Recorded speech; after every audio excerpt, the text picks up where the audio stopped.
the President of the Senate, distinguished Senator Godswill Akpabio. Your Excellencies.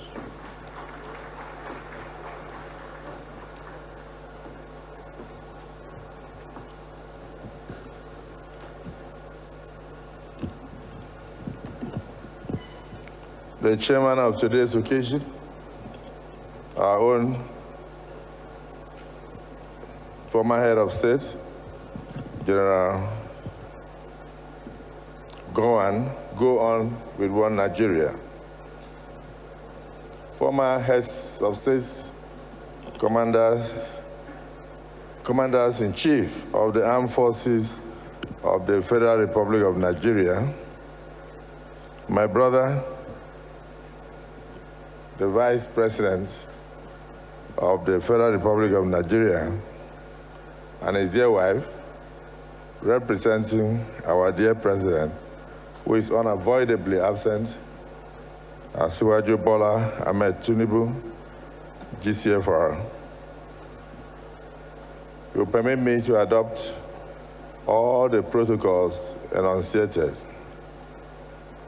I had the mind to deliver a written goodwill message on an occasion like this. But when I listened to the speech of the former president of South Africa, His Excellency Prof.Mgbeke, he encapsulated everything about our celebrant, His Excellency General AAA, General Abubakar, and his dear wife, who toiled and took care of the house while he was on the field, toiling for Nigeria. So let me especially recognize him and congratulate him for turning 84 today. Happy birthday, sir. Happy birthday. From the National Assembly of the Federal Republic of Nigeria, we are here in our numbers. And I'm also happy that as a Pan-Africanist, we have seen former presidents sending their goodwill messages to you. And in our presence, we also have the current president of the Republic of Senegal, our dear brother, who is always supporting us. Your Excellency, thank you for being here with us. The former president, or current president of Sierra Leone. Coincidentally, I've known him for a very long time. He's like General Abubakar, always very humble. And sometimes he will sit very quietly. Welcome back to your home, Nigeria. And then as we were speaking, we saw the man who benefited from your gesture of sacrifice. You refused to extend your tenure. You left office as you promised Nigerians. And so one man benefited from it. His Excellency Olusegun Obasanjo, who was on his second missionary journey, having served as head of state, commander-in-chief, and handed over on time. So we called him back and we rewarded him by making him a civilian president. I recall 1976 to 1979.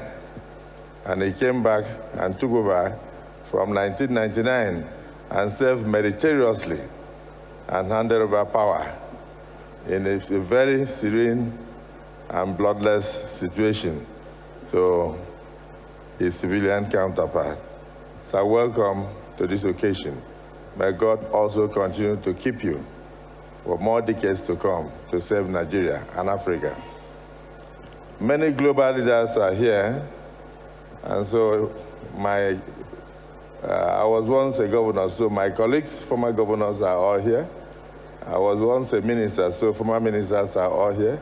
The only rank I have not entered is that of General Gowan, that of my brother, President Jonathan, General Abubakar, OBJ, and all others. So for every other rank, I've attained all the other ranks. Today, I'm happy that my brothers are here. Senators, Deputy Senate President, I can see you. My brother, Barau Jibrin, Deputy Speaker Ben Kalu, many distinguished senators of the Federal Republic of Nigeria, many members of the House of Representatives, but above all, His Eminence, the Sultan of Sokoto, is here with a lot of our traditional rulers, the Oni of Ife, and so many others, Obas and Emirs, who came to this occasion to come and honor this great man. I've also seen a lot of retired Major Generals who are also here. The galaxy of stars in Nigeria, those who have served and those who are serving.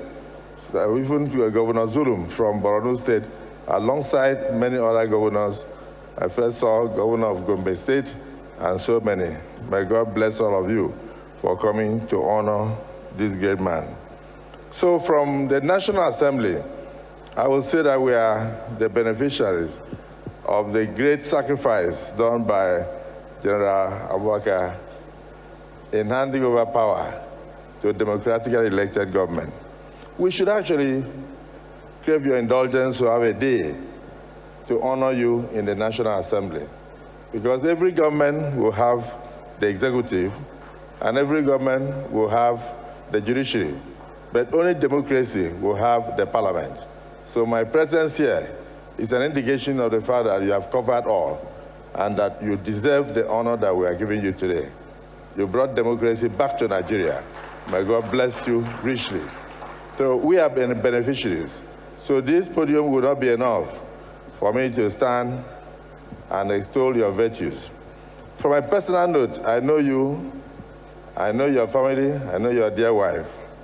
And I had a particular story which I told you, which you had forgotten, of the late president of Ghana, Jerry Rawlings. He said he had a conversation with you about 3 to 5 days before you became head of state of Nigeria. And that in his normal brash way, he dismissed all your suggestions. And then you left Ghana. Then 3-4 days later, you were announced as head of state and commander-in-chief in Nigeria. And his secretary rushed to his office and said, do you remember that man who came? And then you were not very patient with him. And he said, who? He mentioned your name. And he said, he is now the head of state and commander-in-chief in Nigeria. He told me himself. Then he was at the castle in Ghana. And he said, oh my God, he had to close work. He said, so what do I do now? We had a very good relationship with Nigeria, and the man just came here, and I did not receive him as well as I should have done. Who is going to speak for me now? So this is to show that, yes, destiny may be delayed, but destiny can never be denied. So it was your destiny to rule this country and to take this country to democratic rule. And God has bestowed that on you, and you were able to discharge it with a lot of sacrifice. Yeah, one of the organizers here said, what normally happens in government? In government, there's a lot of sycophancy. You have all sorts of advice. Some came to you and said, extend your tenure. You had absolute power to do so. Nobody would have questioned you. Others said, add 6 months. Others said 3 months. Others said, why don't you go a little bit further? They were not speaking in the interest of Nigeria. They were not even speaking in your interest. They were speaking in their personal interest. Because most time people in government are not the beneficiaries of that government. The sycophants around them that benefit from the government. And they want you to go on so that they can use you to prolong the way they loot the government and the way they enjoy the government. But you were able to shake them all off with conviction of a man who knew where he was going. I would like to follow somebody like you, a man who knows the road and follows the road. So today I salute you. I salute you for your courage. I salute you for your sacrifice. And I salute your work in the whole of Africa and the global community. And I salute the fact that God has kept you alive to see 84 years. And I pray, together with my colleagues, that you'll see more decades of life because of your good heart, in Jesus' name. So for me and my colleagues in the National Assembly, we look forward to receiving you. We look forward to a day we can also join to celebrate you. This will not be enough. But permit me to congratulate you for putting down your thoughts in your autobiography.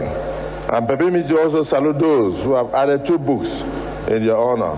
If you notice, when the representative of the former because if you didn't do this, how will you have been able to represent yourself well?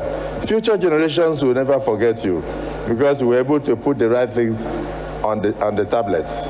So I want to say, on behalf of my colleagues and those in democracy today, the Vice President will speak on behalf of the President.